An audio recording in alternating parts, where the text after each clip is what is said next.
Die, Frau and Mond. Fritz Lang's ambitious sci-fi silent flick about a trip to the moon, because apparently Metropolis wasn't ambitious enough. Released in 1929, this film is basically the granddaddy of modern space movies, setting the tone for all these science fiction enthusiasts who came after. Space madness or moon gold. The story kicks off with Professor Mantfeld, an old, slightly unhinged scientist who believes there's gold on the moon. And why not? Because why wouldn't there be? Enter Wolf Helios, a dashing young hero who decides it's a fantastic idea to fund a lunar expedition based on Manfeld's crackpot theory. Helios assembles a ragtag team, including his business partner, the obligatory love interest, and her fiancée, because love triangles are apparently a timeless and wonderful thing.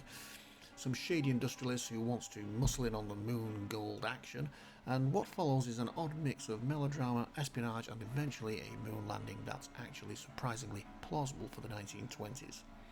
Oh, and there's a kid stowing away on the rocket, because sure, why not? If you're expecting high-octane thrills, well, temper those expectations.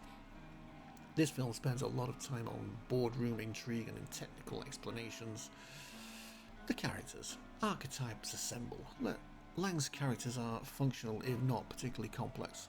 Wolf Helios is your classic square-jawed hero with zero personality beyond the determined.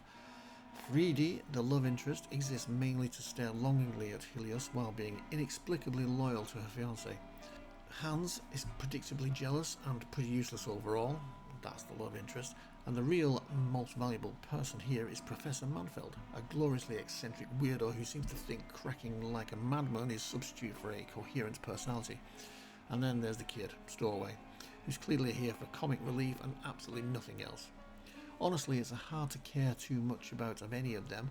They're all basically chess pieces in Lang's grand lunar spectacle. The science, surprisingly not nonsense, here's where Die, Frau and Mond actually flexes a bit.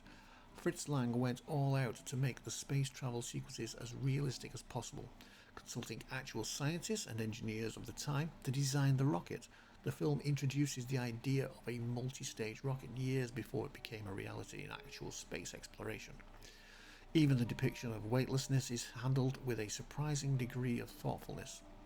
That said, the whole gold on the moon thing is hilariously dated, and the melodramatic subplot involving corporate sabotage feels completely at odds with the scientific seriousnesses of the rocket stuff. It's like watching Neil deGrasse Tyson host an episode of Days of Our Lives. The pacing, a lunar crawl at nearly 3 hours, this film takes its sweet time getting to the good stuff.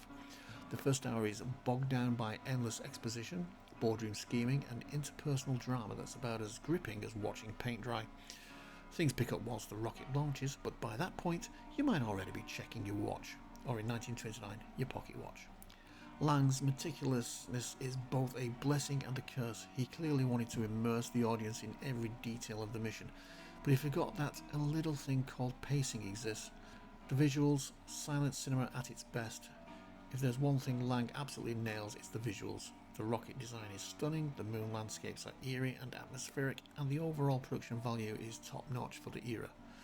This is the kind of film that makes you appreciate the artistry of silent cinema. Every shot is carefully composed, every set meticulously crafted. It's also worth noting that Die, Frau in Mond is where the countdown to launch trope originated. Yep, the whole 3, 2, 1 liftoff thing.